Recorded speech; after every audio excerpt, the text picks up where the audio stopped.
कुर्मी और कुर्मी दोनों एक है, किसी भी तरीके से अलग नहीं है। और ये टीआरआई रिपोर्ट में भी इस चीज का जिक्र किया गया है। जितना भी गोत्र है वो हिंदू कास्ट सिस्टम से, और ये गोत्र भी जहाँ से ओरिजिनेट कर रहा है अयोध्या, वो पूरी तरह से मतलब हिंदुआइज्ड कल्चर है, वहां से इनका गोत्र पूरी तरह से आ रहा है। तो ये स्पष्ट होता है कि इनका जो भी गोत्र है वो आदिवासी का जो गोत्र है उससे नहीं मेल खाता। कुर्मी कौन है शशि और कुर्मी कौन है? कुर्मियों को आदिवासी बनना है और कुर्मी कौन है जिनको आदिवासी नहीं बनना है? यहाँ रांची में हिंद पीढ़ी है, ठीक है, वो पहले इंद पीढ़ी के नाम से जाना जाता था, ठीक है। उसी तरह से यहाँ पर डुरंडा है जो पहले दुरंगदा के नाम से जाना जाता था। उसी तरीके से यहाँ पर बरियातू है, वो यहाँ पर बरिया हातू के नाम से जाना जाता था।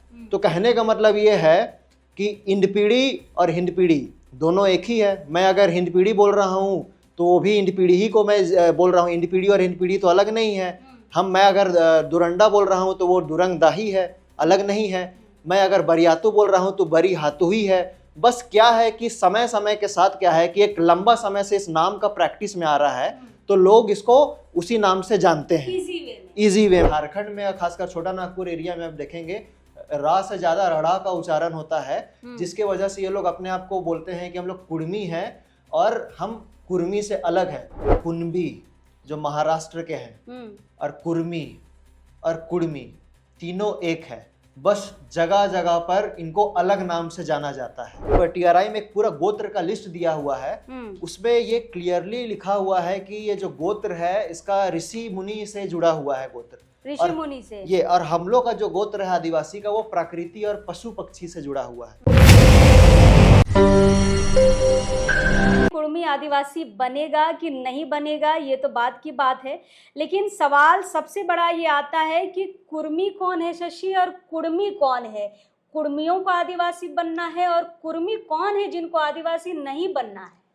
देखिए कुर्मी और कुर्मी ये लोग बोलते हैं कि दोनों अलग है, लेकिन अगर आप डेटा फैक्ट के साथ अगर जाएंगे तो इतिहासकार भी जो रहे हैं हॉब्सन एंड जॉब्सन, उन्होंने भी क्लियरली कहा है कि जो कुनबी जो महाराष्ट्र के हैं और कुर्मी और कुर्मी तीनों एक है, बस जगह जगह पर इनको अलग नाम से जाना जाता है।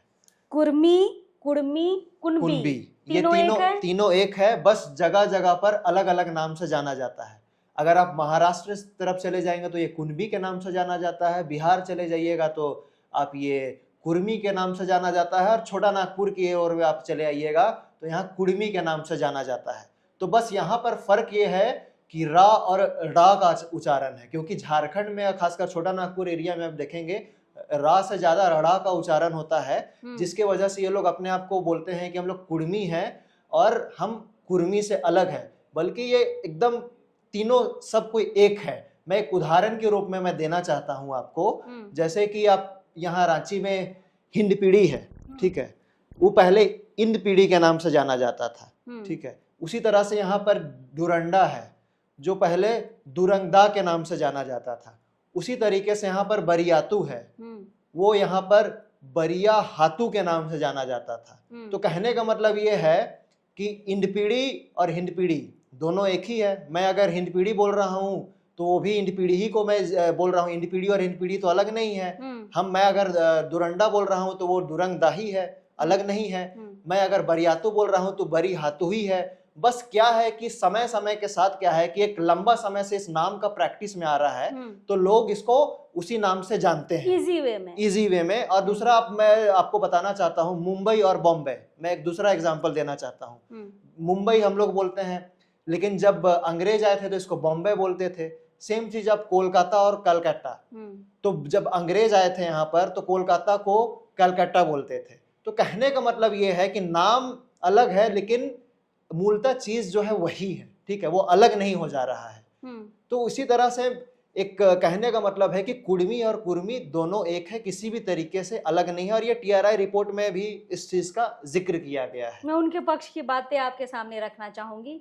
वो कहते हैं कि एकीकृत जो झारखंड है, यानी कि छत्तीसगढ़ का कुछ इलाका, उड़ीसा का कुछ इलाका, झारखंड का इलाका, बंगाल का कुछ इलाका, मानभूम वगैरह का इलाका, यहाँ पे जो रहते हैं कुर्मी, ये कुर्मी है। और जैसे आप गुजरात की बात कर रहे हैं, महाराष्ट्र की बात कर रहे हैं, बिहार की आपने बात की, ये सारे कुर्मी हैं, ये उनका कहना है। ये दावा केवल है, ये किसी भी तरह से एविडेंस नहीं हो रहा। मैंने कहा ना कि इस क्षेत्र में उच्चारण ही रा का ज्यादा होता है, रा का कम होता है। तो फिर यही कम्युनिटी आपका मध्य भारत में, महाराष्ट्र साइड में कुनबी के नाम से जाना जाता है। लोग तो बोलते यही है कि इतिहासकार लोग बताते हैं कि ये जो महाराष्ट्र से होते हुए मगध आए, मगध से फिर ये छोटा नागपुर क्षेत्र में आए हैं। तो एक रहते रहते और भी बहुत सारा चीज, जैसे कल्चरल एसिमिलेशन हो गया है, ठीक है।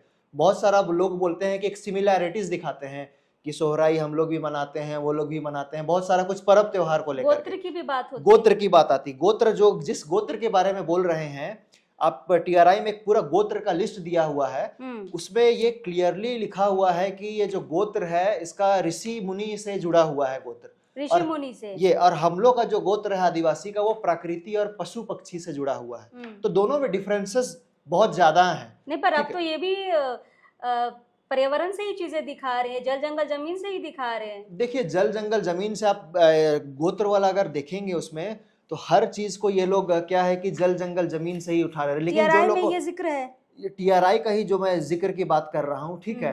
आप लेकिन आप ये जो बोल रहे हैं गोत्र, हाथी, घोड़ा, बानर, इस तरह का जो बोल रहे हैं, जिसका जो वंश है, ठीक है, वो सूर्य वंश में आता है, ठीक है। और इसका जो गोत्र है वो अति मुनि श्रेणी में आता है। और ये कहाँ से ओरिजिन हुआ है, उसमें टीआरआई ने भी रिपोर्ट में दिया है कि अयोध्या से हुआ है। तो अब ये हाथी, घोड़ा और बानर खली दिखा देने से आप थोड़े होता है कि प्रकृति और पशु पक्षी से हो गया है। इसके साथ साथ आप जितना भी देखेंगे सभी गोत्र का इसका एक लिस्ट दिया हुआ है, वो कहाँ से ओरिजिन है और कौन सा वंश है, वो सारा चीज का यहाँ पर मतलब वो एक एक करके आप इसको कैमरा में भी दिखा सकते हैं। देखिए, टीआरआई की रिपोर्ट ये कहती है कि इस जाति के लोग 81 गोत्रों में विभाजित हैं, जैसे उचड़ियार, केसरियार, गठाहासार, गायसारी, बहुत सारे ऐसी चीज, बहुत सारे हैं, और जिनका मतलब भी यहाँ पर नीचे बताया गया, जिसका जिक्र शशि कर रहे हैं। तो ये सारी चीज़ें टीआरआई की रिपोर्ट में हैं। हम कोशिश करेंगे कि आपको हम वीडियो के माध्यम से सारी चीज़ें दिखा पाएँ। तो ये ऋषि मुनि के गोत्र से आते हैं, ऋषि मुनि है, और ये जितना भी गोत्र है वो हिंदू कास्ट सिस्टम से, और ये गोत्र भी जहाँ से ओरिजिनेट कर रहा है अयोध्या, वो पूरी तरह से मतलब हिंदुआइज्ड कल्चर है, वहां से इनका गोत्र पूरी तरह से आ रहा है। तो ये स्पष्ट होता है कि इनका जो भी गोत्र है वो आदिवासी का जो गोत्र है उससे नहीं मेल खाता है, ये अलग अलग इसका गोत्र है। मतलब बहुत विभिन्नताएं, बहुत विभिन्नताएं हैं, है ना, जिसको आप अगर खोजने जाएंगे तो आपको कहीं से भी एक समान नजर नहीं आएगा। शायद इसलिए आदिवासी समाज बार बार विरोध के लिए तैयार रहता है, और जैसे कुर्मी समाज मांग करने लगता है, इधर से भी विरोध के स्वर जो है ऊंचे हो जाते हैं।